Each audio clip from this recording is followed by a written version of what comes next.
ఈ అధ్యాయంలో ముగ్గురు పురుషులు అబ్రాహాముకు ప్రత్యక్షమవ్వడం, ఇస్సాకు పుడతాడని వాగ్దానం చేయడం మరియు సొదొమ గొమొర్రాల నాశనం గురించి అబ్రాహాము దేవునితో విన్నవించుకోవడం వంటి ముఖ్యాంశాలు ఉన్నాయి. ఆదికాండము 18వ అధ్యాయము 1. మరియు మమ్రే దగ్గరనున్న మస్తకి వృక్షములలో అబ్రాహాము ఎండవేళ గుడారపు ద్వారమందు కూర్చుని ఉన్నప్పుడు యెహోవా అతనికి ప్రత్యక్షమాయెను. 2. అతడు కన్నులెత్తి చూచినప్పుడు ముగ్గురు మనుష్యులు తన ఎదుట నిలిచియుండిరి. అతడు వారిని చూచి గుడారపు ద్వారము నుండి వారిని ఎదుర్కొనుటకు పరుగెత్తి నేలవరకు వంగి నమస్కారము చేసి, 3. నా ప్రభువా, నీ కటాక్షము నామీద ఉన్న ఎడల దయచేసి నీ దాసుని దాటిపోవద్దు. 4. కొంచెం నీళ్లు తెప్పించెదను, దయచేసి మీ కాళ్లు కడుగుకుని ఈ చెట్టు క్రింద విశ్రమించుడి. 5. కొంచెం ఆహారము తెచ్చెదను, మీ ప్రాణములను బలపరుచుకొనుడి, తరువాత మీరు వెళ్లవచ్చును, ఇందుకే గదా మీ దాసుని యొద్దకు వచ్చితిరి అనెను. అందుకు వారు, నీవు చెప్పినట్లే చేయుము అనిరి. 6.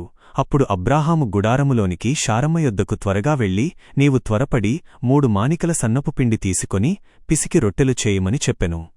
7. మరియు అబ్రాహాము పశువుల మందకు పరుగెత్తి ఒక మంచి లేత దూడను తెచ్చి ఒక పనివానికిచ్చెను. వాడు దానిని సిద్ధపరచుటకు త్వరపడెను. 8. తరువాత అతడు వెన్ననూ పాలనూ తాను సిద్ధపరచుకొనిన దూడ మాంసమును తీసుకొని వచ్చి వారి ఎదుట ఉంచెను. వారు భోజనము చేయుచుండగా అతడు ఆ చెట్టు క్రింద వారి యొద్ద నిలిచియుండెను. 9. వారు, నీ భార్య అయిన శారమ్మ ఎక్కడ ఉన్నదని అతడిని అడుగగా అతడు, అదిగో గుడారములో ఉన్నదని చెప్పెను. 10. అప్పుడు ఆయన, వచ్చే సంవత్సరము ఈ కాలమునకు నిశ్చయముగా నీ యొద్దకు తిరిగి వచ్చెదను. అప్పుడు నీ భార్య అయిన శారమ్మకు ఒక కుమారుడు కలుగునని చెప్పెను. శారమ్మ ఆయన వెనుకనున్న గుడారపు ద్వారమందు వినుచుండెను. 11. అబ్రాహామును శారమ్మయు బహుకాలము గడచిన వృద్ధులయుండిరి. స్త్రీధర్మము శారమ్మకు నిలిచిపోయెను. 12. కాబట్టి శారమ్మ తనలో నవ్వుకుని, నేను వృద్ధురాలనైన తరువాత నాకు సుఖము కలుగునా? నా ప్రభువును వృద్ధుడే గదా అనుకొనెను. 13.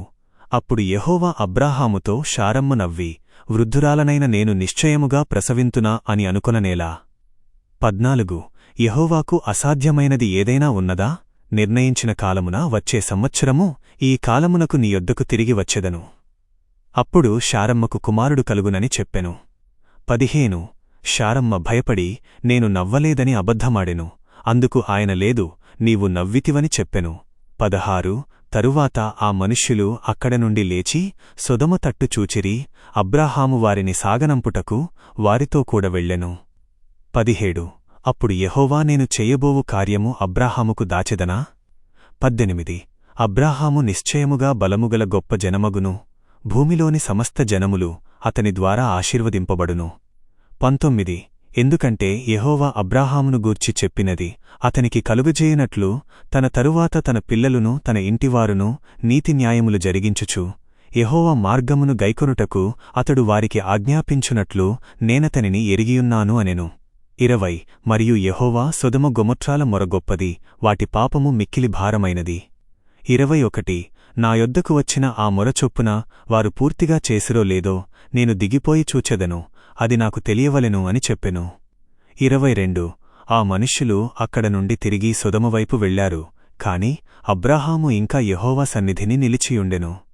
23. అబ్రాహాము దగ్గరకు వెళ్లి ఇట్లనెను, దుష్టులతో కూడా నీతిమంతులను నాశనము చేయుదువా? 24. ఆ పట్టణములో ఒకవేళ 70 మంది నీతిమంతులున్న ఎడల దాని నాశనము చేయుదువా?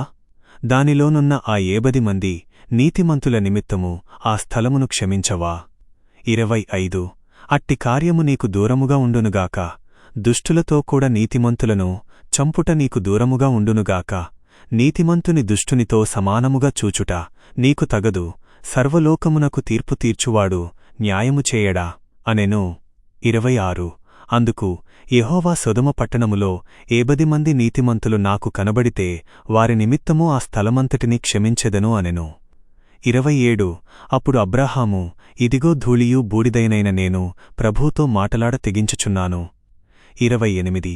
ఒకవేళ ఆ 70 మంది నీతిమంతులలో 5 తక్కువైతే ఆ 5 లేనందున పట్టణమంతటినీ నాశనము చేయుదువా అని అడుగగా ఆయన, అక్కడ 45 కనబడితే నాశనము చేయననెను. 29 అతడు మరల ఆయనతో మాటలాడుచూ, ఒకవేళ అక్కడ 40 మంది కనబడితే అని అడుగగా, ఆయన ఆ 40 మంది నిమిత్తము నాశనము చేయననెను.